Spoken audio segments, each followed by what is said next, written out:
The connection between philosophy and the mathematical sciences has always been very close. Plato had written over the door of his academy the words, "Let no one enter here who is ignorant of geometry." It was Aristotle who codified the basic sciences into the categories and gave them the names that we use to this day. Some of the greatest philosophers have been themselves great mathematicians who invented new branches of mathematics. Descartes is an obvious example, and so is Leibniz and Pascal. In fact, most of the great philosophers, not all, but most, came to philosophy from mathematics or the sciences, and this tendency has continued into our present century. Bertrand Russell was trained first as a mathematician. Wittgenstein was trained first as an engineer. The reason for this persisting connection is, I think, obvious, and that is that the basic urge which has driven most of the greatest philosophers has been the urge to deepen our understanding of the world and of its structure, and this is also what creative scientists are doing. For most of the past, too, people thought that mathematics was the most indubitable knowledge, as well as being utterly precise and clear, that human beings possessed. So there have always been plenty of philosophers examining mathematics to try and find out what was so special about it, and whether this was something that could be applied to the acquisition of other sorts of knowledge. Ditto with the sciences, which were also thought to yield a very specially safe and certain kind of knowledge. What was it about science that made its results so reliable, people asked themselves, and could its methods, whatever these were, be used in other fields? These investigations into the concepts and methods and procedures and models that are involved in mathematics and in science have come to be known as the philosophy of mathematics and the philosophy of science. And it's with these that we're going to be concerned in this programme, chiefly with the philosophy of science, though in fact we have someone taking part who is expert in both, Professor Hilary Putnam of Harvard University. Professor Putnam, I'd like to start our discussion from a standpoint which I think a very large number of our viewers occupy anyway. And it's really this. Since the 17th century, I suppose, there's been a spectacular decline in religious belief, especially in the West and especially among educated people. And for millions, the role that used to be taken in life by a world view based on religion has been increasingly supplanted by a world view based on science, or at least purporting to be derived from science anyway. And this is still enormously powerful in the hold that it has on people's minds throughout the West. Probably it affects all of us. So I think I'd like to start this discussion by getting you to pin down that scientific world outlook which is so influential in the modern world and which will be underlying a lot of what we're going to have to talk about. Let me dodge the question a little bit by talking not about what scientists think now, but what many scientists thought 100 years ago or 75 years ago. Think of doing a crossword puzzle. You might have to change a few things as you go along, but towards the end, everything fits and things get added on one step at a time. That's the way the progress of science looked for 300 years. In 1900, a famous mathematician, David Hilbert, gave a list of 50 mathematical problems to a World Congress of Mathematicians, which are still very famous. And it's very interesting that he included one problem which we would not call a mathematical problem very early in the list, I think it's problem 3, which was to put the foundations of physics on a satisfactory basis. Just a small task. And that was for mathematicians. That was for not mathematicians, physicists. not for physicists. Yes, right. Yes. The idea is to tidy it up. That's right. Yes. The idea is Newton, Maxwell, Dalton, and so on had all put in all the parts of the story, and now it was just for mathematicians to basically clean up the logic, as it were. I think in a conversation we had a couple of days ago, you described this as a treasure chest view, and I like that picture. Because here's this big chest that we're just filling up. It's an accumulation, and you don't have to subtract, you don't have to take out. Occasionally you make a little mistake, but basically the idea is, or to shift the metaphor, like building a pyramid. You put down the ground floor, then the next floor, then the next floor, and it just goes up. That's part of it, this view of knowledge as growing by accumulation. The other part of it is the idea that the special success of the sciences, and obviously what we're impressed by is success. This culture values success, and science is a successful institution. But there's the idea that science owes its success to using a special method. And that comes partly from the history of science, from the fact that Newton, for example, lived after Bacon and was influenced by Bacon, and the idea that empirical science has grown up together with something called inductive logic. And this idea that there's a method, the inductive method, and that the sciences can be characterized by the fact that they use this method and use it explicitly and consciously, as it were, not unconsciously, as maybe someone who's learning cooking might be using it, but pretty deliberately and explicitly. So I think that these two things, the idea of knowledge is growing by accumulation and growing by the use of a special method, the inductive method, are the key elements of the old view. Yes, and if I were going to put the same thing, I suppose slightly differently, I think I'd say this, that for 200 or 300 years, educated Western man thought of the universe and everything in it as consisting of matter in motion. And that was all there was, whether from the outermost galaxies of the stars into ourselves and our bodies and the cells of which we're made up and so on. And that science was finding out more and more about this matter and its structure and its motion by a method which you just characterized as scientific method. And the idea was that if we went on long enough, we'd simply, as you said with your crossword puzzle metaphor, we'd find out everything there was to find out. We could eventually, by scientific methods, completely explain and understand the world. Now, that has been abandoned by scientists, hasn't it? Though, in fact, this hasn't got through yet to the non-scientists. There are still large numbers of non-scientists who go on thinking that that's how scientists think. But, of course, they no longer do they? I mean, this has started to break down. I think it started to break down. I think it started to break down with Einstein. Yes. If I can drag in a bit of history of philosophy, screaming by the hair, Kant did something in philosophy, which I think has begun to happen now in science. He challenged a certain view of truth.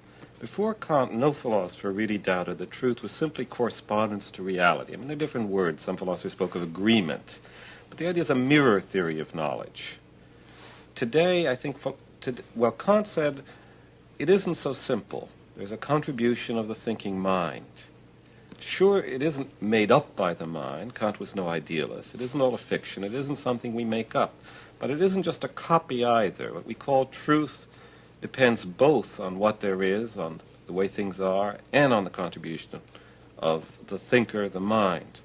I think that today scientists have come to a somewhat similar view, that is, since the beginning of the 20th century, the idea that there's a human contribution, a mental contribution to what we call truth. The theories aren't simply dictated to us by the facts, as it were. I'd like to ask you to unpack that a little, because I think that some of our viewers will find this idea a little puzzling. How can it be, some people will ask themselves, that what is and is not true can depend not only on what the facts are, but on the human mind? How can that be? Well, let me use an analogy with vision. We tend to think that what we see just depends on what's out there. But the more one studies vision, either as a scientist or as a painter, one discovers that what's called vision involves an enormous amount of interpretation. The color we see as red is not the same color in terms of wavelengths at different times of the day. So that even in what we think of as our simplest transaction with the world, just looking at it, we are interpreting, In other words, we bring a whole number of things to the world that we're not directly conscious of, usually, unless we turn inwards and start examining them. That's right. I think the world must have looked different in the Middle Ages to someone who looked up and thought of the stars as up and us at the bottom, for example. Today, when we look out into space, I think we have a different experience than somebody with the medieval worldview. And what you're saying is that the very categories in which we see the world and interpret our experience and the ideas within which we organize our observations and the facts around us and so on are provided by us, so that the world as conceived by science is partly contributed by external facts, but also partly contributed by categories and ways of seeing things which come from the human observer. That's right. And an example of that in science, I'll oversimplify, but it's not basically falsified, is this wave-particle business. It's not that there's something, an electron, which is somehow half a wave and half a particle. That would be meaningless. But that there are many experiments which can be described two ways. You can either think of the electron as a wave, or you can think of it as a particle, and both descriptions are in some crazy way true and adequate. There are alternative ways of describing the same facts, and both descriptions are accurate. That's right. Philosophers have started talking of equivalent descriptions. There's a term used in philosophy of science. But now, for a couple of hundred years after Newton, educated Western man thought that what Newton had produced was objective fact, that he had discovered laws which governed the workings of the world and the workings of the universe, and this was just objectively true independently of us, that Newton and other scientists had read these facts off of nature by observing it and looking at it and so on. And these statements which made up science were simply true. Now, there came, didn't there, a period in the development of science, beginning in the late 19th century, when people began to realize that these statements were not entirely true, that this wasn't just a body of objective fact which had been read off from the world. In other words, that science was corrigible, scientific theories could be wrong. And that raises some very profound questions. I mean, if science isn't just an objectively true description of the way things are, what is it? And if we don't get it from observing the world, where do we get it from? Well, I don't want to say we don't get it from observing the world at all. Obviously, part of this Kantian image is that there is a contribution which is not us, there's something out there, but that also there's a contribution from us. And even Kant, by the way, thought that Newtonian science was indubitable. In fact, he thought we contributed its indubitability.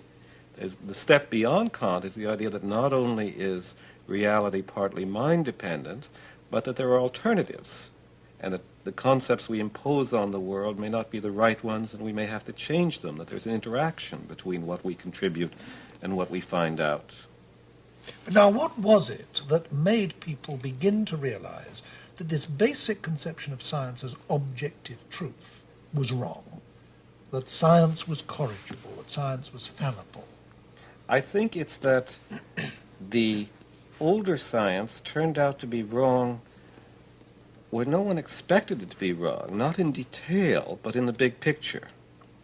It's not that we find out that, say, the sun isn't 93 million miles from the Earth, but only 20 million miles from the Earth. That's not going to happen. I mean, sometimes one makes blunders even about things like that, but that's like making a blunder about whether there's a chair in the room. Wholesale skepticism about whether numerical values are right in science would be as unjustified as wholesale skepticism about anything.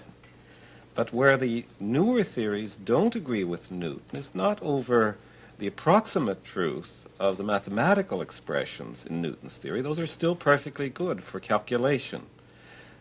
It's over the big picture. We've replaced the picture of an absolute space and an absolute time by the picture of a four-dimensional space-time. We've replaced the picture of a Euclidean world by a picture of a world which obeys a geometry Euclid never dreamed of. We've swung back to the picture of the world as having a beginning in time, which is really a shocker. It's not even that things once refuted stay refuted forever. Yes. So it means really that a whole conception of science has been superseded. Instead of thinking of science as a body of knowledge which is being added to all the time by further scientific work, that whole conception of science has been dispensed with, really, hasn't it? And we now think of it as a set of theories which are themselves constantly being replaced by better theories, by more accurate theories, by richer, more explanatory theories. And even the theories we now have, like those of Einstein and his successors, will probably be replaced in the course of time by other, better theories, by scientists yet unknown. Isn't that so? That's exactly right. In fact, scientists themselves make this prediction. That is, that the main theories of the 20th century, relativity and quantum mechanics, will give way to some other theory which will interpret both of them, and so on forever. Now, this raises a very fundamental question, namely the question, what is truth? I mean, when we say that this or that scientific statement is true, or this or that scientific theory is true, what in these newly understood circumstances of ours can we mean by truth? There are still two views, as there have been since Kant. One is this old correspondence view still has its adherents. But I think the view that's coming in more and more is that one cannot make a total separation between what's true and what our standards of assertability are. that the way in which what I call, using the Kantian picture, the mind dependence of truth comes in, is the fact that what's true and what's false is in part a function of what our standards of truth and falsity are. And that depends on our interests, and which again change over time, of course. That's right. I'd like you to say a little more about this question of truth, because this again, I think, is puzzling to the layman. I think that people who are not trained in science or philosophy are apt to think that there are a certain set of facts, and a true statement is a statement that accurately describes those facts. I'd like you to talk a little about some of the difficulties that are actually involved in this. I think the biggest difficulty in science itself comes from the fact that even within one scientific theory, you often find different accounts can be given of so-called facts. This came in with the special theory of relativity when it turned out that facts about simultaneity, whether two things happened at the same time, could be described differently by different observers. One could say Boy Scout A fired his starter's pistol before Boy Scout B. The other could say no, Boy Scout B fired his starter's pistol before Boy Scout A. And if the distance is sufficiently large so that a light signal can't travel from one to the other without exceeding the speed of light, then it may be both descriptions are correct, both are admissible. Of course, this leads to, profound conceptual difficulties in understanding some modern scientific theories. And this prompts the thought that a scientific theory can be useful and meaningful and can work, even if nobody really quite understands what it means. And this is the case with quantum mechanics, isn't it? I mean, nobody is really sure what quantum mechanics actually means, and yet it works. That's right. And again, there I want to say one shouldn't push that too far, because I think we don't want to give up our standards of intelligibility altogether. We want to say quantum mechanics works, and the very fact that it works means that there's something fundamentally right about it. And with respect to its intelligibility, we're willing to say in part that may be that we have the wrong standards of intelligibility, that we have to change our intuitions. But in part, there are real paradoxes in the theory, and I think that more work has to be done to really get a satisfactory resolution of these paradoxes. Things are very ticklish now. Yes. I think somebody hearing our discussion, and to whom perhaps some of these ideas are new, might find himself thinking, well, if all this is so, how is it that science works? If traditional scientific theories are breaking down, if science is turning out not to be a body of reliable, permanent, firm, objective knowledge, if a significant proportion of every scientific theory is subjective anyway, in the sense that it's contributed by the human mind, by the observer, by the scientist, how is it in these circumstances that we can actually build bridges, fly aeroplanes, make rockets go to the moon, and actually make all this soft, fuzzy, changing, partly subjective body of theory work for us? It must fit the world in some very basic way, in spite of everything that we've been saying. That's true, but I think the contrast between being subjective and fitting the world isn't altogether right. I'm not saying that scientific knowledge is subjective or that anything goes. I say we're in the difficult position that we often are in life of thinking there is a difference between good and bad reasoning, but we don't have a mechanical rule. In everyday life, we use interest-loaded terms. We wouldn't say that there's a policeman on the corner if we didn't have a whole network of social institutions. Somebody coming from a primitive tribe which didn't have policemen might say there's a man in blue on the corner. But the fact that the notion of a policeman is shaped by our interest doesn't mean that it can't be objectively true that there's a policeman on the corner. Also, I think science works precisely because of this corrigibility in large part, as Professor Poppers pointed out. The difference between science and previous ways of trying to find out truth is in large part that scientists are willing to test their ideas because they don't regard them as infallible in a way that was known at the beginning and then in the success of Newtonian science somewhat forgotten. And we've had to be reminded again of what Bacon knew, that you have to put questions to nature and be willing to change your ideas if they don't work. In some respects, the traditional opposition between science and religion has, the two parties have crossed places, haven't they? I mean, many religious people now believe they have certain knowledge about the world, that it was created by a God, that he made us in his own image, gave us immortal souls which will survive our death, and so on. Certain very fundamental propositions which they hold with absolute certainty. And it's the scientist who believes that everything is fallible, that the world is a mysterious place, that we'll never get to the end of the mystery of, and so on and so forth. Isn't there something in that? It may be. You say it may be. Yes, I'm not sure. You're not sure. Well, let's not pursue that. But one point I do want to take up with you, leaving even religion aside, is that now that science is seen in this entirely different way that you've been describing by virtually all scientists, doesn't it mean that the difference between science and non-science isn't what it was always thought of as being? In other words, since science is so subjective, indefinite, changing, and so on, it's no longer a clearly cut and different kind of human activity or kind of human knowledge from other sorts of human knowledge and other sorts of human activity. I think that's both true and culturally very important. I think the harm that the old picture of science does is that if there is this realm of absolute fact that scientists are gradually accumulating, then everything else appears somehow as non-knowledge, something to which even words like true and false can't properly apply. I think that the so-called fact-value dichotomy is a very good example of this. It's hard to have a discussion on politics, for example, without someone very quickly saying, at least in my country, is that a fact or a value judgment? As though it can't be a fact that Hitler was a bad man, for example, or a fact that Farrah Fawcett Majors is a beautiful woman. And do you think that it is a fact that Hitler was a bad man? Oh, yes, I do. I do too, yes. But then if this is so, if we are abandoning so many of these comfortable, clear-cut distinctions of the past, what's the point of continuing to use the category or the notion or the term science anyway? I mean, does it any longer clearly demarcate something differentiable from everything else? I don't think it does. I think that, if you're going to distinguish science from non-science, that makes a lot of sense if you still have this old view that there's this inductive method. What makes something science is that it uses it pretty consciously and pretty deliberately, and that what makes something non-science is either it uses it entirely unconsciously, as in learning how to cook, you're not consciously thinking about inductive logic, or perhaps doesn't use it at all, as metaphysics was alleged not to use it at all, I think unfairly.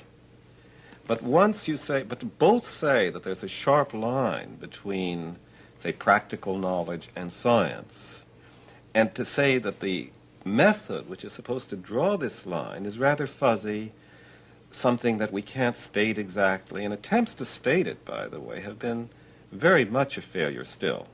Inductive logic cannot be, say, programmed on a computer the way deductive logic can be programmed on a computer. And I think the development of deductive logic in the last 100 years and the development of the computer have really brought home very dramatically just what a different state we are in with respect to proof in the mathematical sciences, which we can state rigorous canons for, and proof in what used to be called the inductive sciences, where we can state general maxims, but you really have to use intuition, general know-how, and so on in applying them. One of the two categories that you described, the old-fashioned way of looking at science in terms of, was that there was a particular scientific method. Yes. That you observed the facts, and on the basis of these observed instances, you generalized to form scientific theories, which you then verified by experiment and so on. That was the old view, wasn't it? Now that that has been abandoned, is there any longer any single method which is thought of as being scientific method? I don't think there should be. People talk of scientific method as a sort of fiction, but I think that even in physics, where you do get experiments and tests which pretty much fit the textbooks, there's a great deal that doesn't and a great deal that shouldn't. And I think, in fact, in the culture, I don't really believe there's an agreement on what's a science and what isn't. Any university will tell you in its catalog that there are things called social sciences, and that sociology is a science, and that economics is a science. I bet if you ask anyone in the physics department whether sociology is a science, he'll say no. And why will he say no? That's interesting. I think the real reason is not that the sociologists don't use the inductive method. They probably use it more conscientiously, poor things, than the physicists do. I think it's because they're not as successful. So in other words, science has become almost a name for successful pursuit of knowledge. That's right. Yeah, yeah. Well, now, I think you've given a very, very good description of the way in which this age-old view of what science was has broken down in our century and been replaced by something much more fluid and perhaps much more difficult to get hold of, but you have, I think, described it very clearly. Can we now come, against this background, to what philosophers of science are actually doing? You are a philosopher of science. What do you and your colleagues do? Well, part of what we do, which I won't try to describe on this broadcast, is fairly technical investigation of specific scientific theories. We look at quantum mechanics very closely. We look at both to learn what lessons we can from it for philosophy and to see what contributions we can make as philosophers to clarifying its foundations. We look at relativity theory very closely. We look at Darwinian evolution very closely, and so on. This is the part of philosophy of science that provides the data for the rest. But much philosophy of science shades over into general philosophy, and I think the best way to describe it is in terms of what we've been talking about. That is, each of the issues we've been talking about divides philosophers of science. There are philosophers of science who have a correspondence view of truth and try to show this can be made precise, that the objections can be overcome, you can still view science somehow in the old way, and there are others who try to sketch what another view of truth would come to. There are philosophers who still think there is an inductive method that can be rigorously stated and who work on inductive logic. And by the way, I think it's important that there should be, because we won't make progress to trying to state the inductive method if there aren't, and that there are others who view the development of science more culturally, more historically, and there are people like myself who have a sort of in-between position. I think there's something to the notion of a scientific method, there are clear examples, but that it's more or less a continuum, that you mustn't think of it as a kind of mechanical rule, an algorithm that you can apply to get scientific knowledge. So that I'd say each of these issues, the nature of truth, the nature of the scientific method, whether there's any necessary truth in science, anything conceptual contribution which is permanent and can't be subject to revision is a big question. And who are you, plural, doing all this work for? I ask that. I don't ask that in an irreverent way, but what I have in mind is this. I've myself taken part in attempts to bring scientists and philosophers together for discussions of precisely the issues that you've raised. And these attempts have usually failed, and failed for the same reason, namely that the scientists lose interest. They go back to their laboratories and get on with doing more science, and the great bulk of working scientists, it seems to me, don't in fact take very much of an interest in the issues that you've been talking about. I think it's conspicuous that the greatest of all scientists are exceptions. I mean, the really blockbusting, the path-breaking scientists who've actually made the revolution in this century that you've been talking about, people like Einstein, Max Planck, Niels Bohr, Max Born, Schrödinger, de Broglie, these people were enormously interested in the conceptual questions that you raised. But these were the pioneering geniuses, and the great mass of thousands of scientists who follow on behind them and put their work to its practical application. They don't seem to care. So who is listening to you? Who is reading the stuff that you publish? Well, I'd say, first of all, I think we are basically writing for the philosophically interested layman, for the reader of philosophy. I don't view philosophy of science as giving direct advice to scientists, just as I think moral philosophers are ill-advised to think that they're giving at least immediately current contemporary advice on how to live your life or what bills to pass in Parliament. On the other hand, I do think that scientists tend to know the philosophy of science of 50 years ago. And perhaps this is the bad thing, that is, perhaps this time lag, this culture lag, has some value in weeding out what they shouldn't pay attention to. I mean, it's annoying to a philosopher to encounter a scientist who's both sure that he needn't listen to any philosophy of science, and then who produces verbatim ideas which you can recognize as coming from what was popular in 1928. And is there a direct parallel here between what you're saying about scientists and Keynes, the economist Keynes's famous remark that nearly all businessmen who thought that they were indifferent to airy-fairy economic theory were in fact the slaves of the economic theorists of yesterday, of a previous generation? That's exactly true.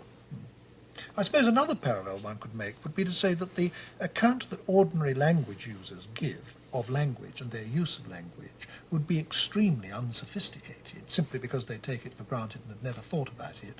That too would probably apply to the account that most scientists would give of what they were doing when they were doing their science. That's right. That is, it's a mistake to think that merely because one practices an activity, one can give a theory of it. One criticism that's often been made about philosophers of science is that although they talk of science in this general way, what they're nearly always referring to, in fact, is one science, namely physics.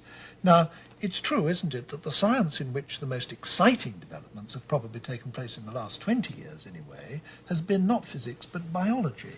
Our philosophers of science genuinely open to the criticism of being too physics-based in their view of science and having ignored biology too much. I think I would defend us against that on the grounds that I don't, although the theories in biology are of great scientific importance, Darwin's theory of evolution, Crick-Watson on DNA and so on, they don't by and large pose big methodological problems of a kind that don't arise in physical science. I mean, I'm not sure whether you're going to agree with that. Well, I mean, you mentioned the word evolution just now, and it seems to me that here is a concept which originated in one of the sciences, namely biology, and which over a comparatively short period of time has spread throughout the whole of our culture, so that the way almost everybody thinks is influenced by the notion of evolution, not only about the origins of man, but about institutions or the arts or all kinds of other things. I mean, evolution has become a dimension of Western man's thinking about almost anything. Is that not so? That's right. And perhaps there has not been enough attention to this theory, though what strikes me as interesting is that the possibility of explanations of what we think of as the biological kind, explanations in terms of function rather than in terms of the building, physics and chemistry, what you're made of, have come under more attention recently as a result of computer science.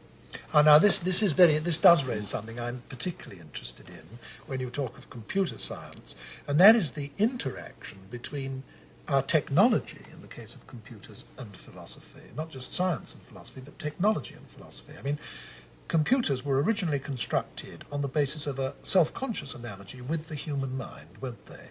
But as they became more and more sophisticated, we began to learn things from them about the human mind. So our construction of computers and what they then tell us about ourselves seems to actually proceed by interactive growth. Isn't that so?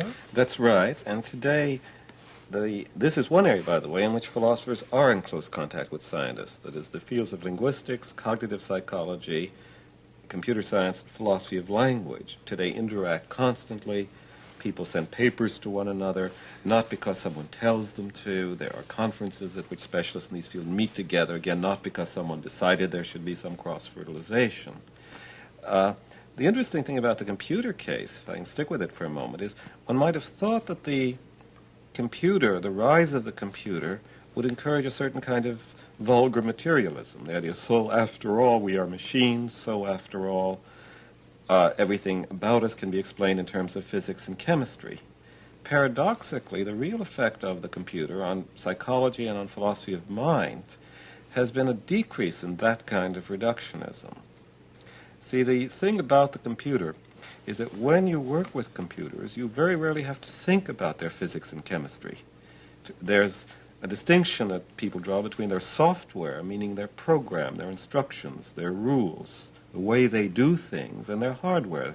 And generally you ignore their hardware. You talk about computers at the software level, and you wouldn't really be able to explain what they do in a way that would be of any use to anyone in terms of the hardware level. There is a kind of emergence here, although it's not a mystical kind of emergence. It's not that they're violating the laws of physics. It's just that the level of at higher level facts about organization have a kind of autonomy. You'd say the fact that it's following this program explains why it does this, and I don't need to know how it's built. I only need to know it can be built in such a way that it will follow this program. This is a return to a view in if you apply this to the mind, it suggests a return to a view of the mind that I associate with Aristotle. There's the view that we are not ghosts in a machine, not spirits which only temporarily embodies, but that the relation between the mind and the body is a relation of function to what has that function. Aristotle said if you use the word soul in connection with an axe, and of course he said you don't, you'd say the soul of an axe is cutting. And he said the soul of the eye is seeing. And he thought of man as a thing that thinks. Yes, you're talking now of the alternative to materialism and, say, a religious view that this gives us. Puts me in mind instantly of the most significant of all the materialist philosophers in the modern world, namely Marxism, which after all is the official state philosophy of about a third of mankind, as we sit here discussing this. Marxism claims to be scientific, and this is a very important thing about it. Is there a significant Marxist contribution to the philosophy of science? I don't think there's a significant Marxist contribution, but I don't think that the Marxists were all wrong either. I think Engels was one of the most scientifically learned men of his century.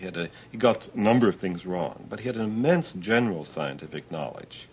And Anti-Düring, his big book on philosophy of science, although it contains some rather strange ideas, some of which he gets from Hegel, by the way, is on the whole a sensible book on philosophy of science, among other things. On the other hand, it's not specifically Marxist. I'd say that Engels' views in philosophy of science are in large part influenced by the standard philosophy of science of the time. They're a fairly sophisticated, inductive account. And what about subsequent Marxist thinkers who also had some pretension to be philosophers, like Lenin, for example? Well, I think they're uneven. Lenin, I think, is on the whole one of the worst. He says, for example, the theories are copies of motion. I mean, there you have the copy theory of science just copying off the reality in its crudest view. Mao is more sophisticated, but Mao is very influenced by John Dewey, who was widely read in China in the 1920s. Do you think it's actually made a contribution to the subject as it is today, or not really? I think that it anticipated, it perhaps might have made a contribution if people had been less ideologically divided, because I think non-Marxists could have learned. The Marxists were among the first people to try to somehow combine a realist view with a stress on practice, with a stress on corrigibility. And they were very hostile to the notion of a priori truth. And today many mainline philosophers of science are very hostile to a priori truth. As it is, they play somewhat the role in philosophy of science, I think, that Keynes said they play in economics. He described Marx as one of his sort of underground predecessors. Yes. When I was introducing this program, I mentioned not only the philosophy of science, but also the philosophy of mathematics. And before we close, I would like us to say something about that anyway. I suppose one can really say that the central problem in the philosophy of mathematics is a direct parallel to the central problem in the philosophy of science, namely, how does it fit the world? With science, it's how does science fit the world? In mathematics, it's how does mathematics fit the world? Is that right? That's right, and it's even worse, because if you're trying to defend a copy view, a correspondence view of truth in empirical science, you can answer the question, well, how do we build up this picture in such a way that it corresponds? By saying we have sense organs.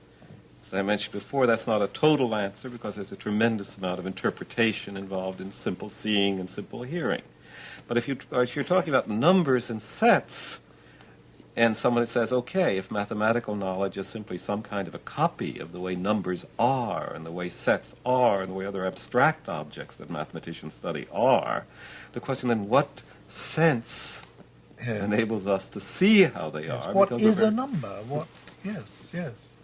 A deeply problematic question, but still an important one. That's right. And on the other hand, I don't want to say that the anti-correspondence view has it very easy either. It seems to me that mathematical knowledge is a real puzzle. And I think that philosophers should concentrate more on philosophy of mathematics than they do now, because it seems to be an area where no theory works very well. Isn't there another very important parallel between mathematics and science? I mean, throughout the history of science, one of the conflicts has been between one camp who thought that it was all about objects in the world which existed independent of human experience, and another camp which thought, no, it's human beings and observers who actually contribute most of this. And as you pointed out much earlier in our discussion, the truth is almost certainly a combination of both.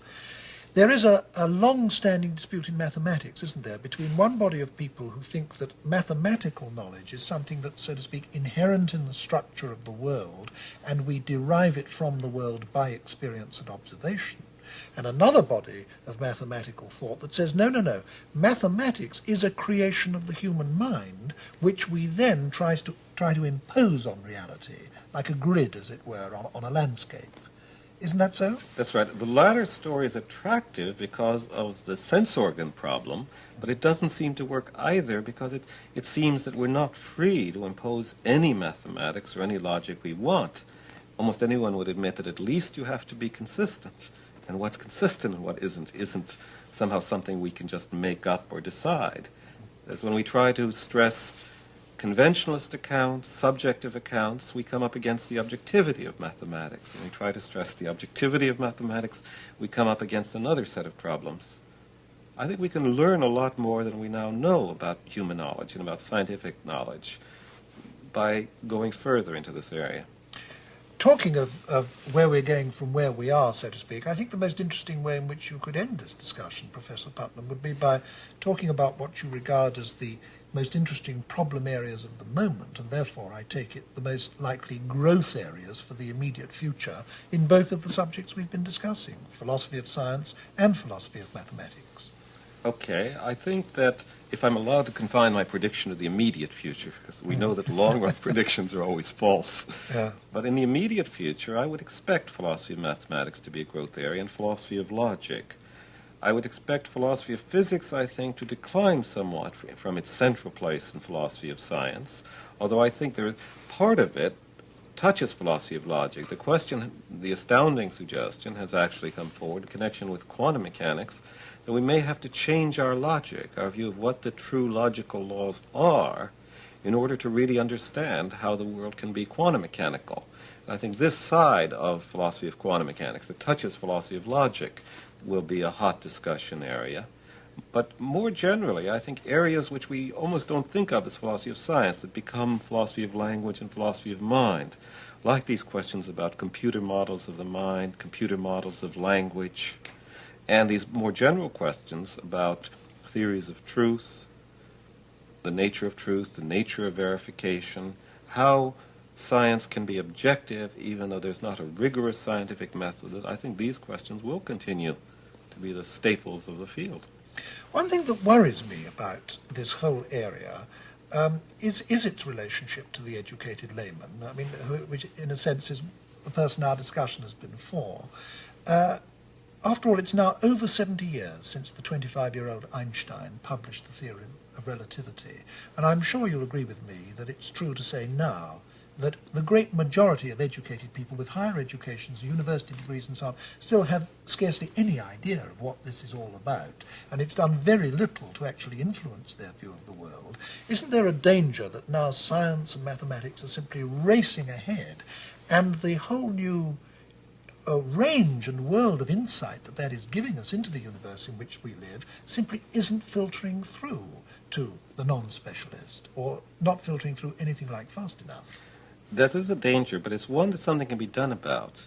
There's now, for example, a text of special relativity called Space-Time Physics, which is designed for the first month of the first freshman college physics course. And the authors say at the beginning that they look forward to the time when it will be taught in high schools. And do you think that time will in fact come, and quite soon? I'm sure of it. Yes, well, I think you're right, and indeed I hope you are. Thank you very much, Professor Putnam. Thank you.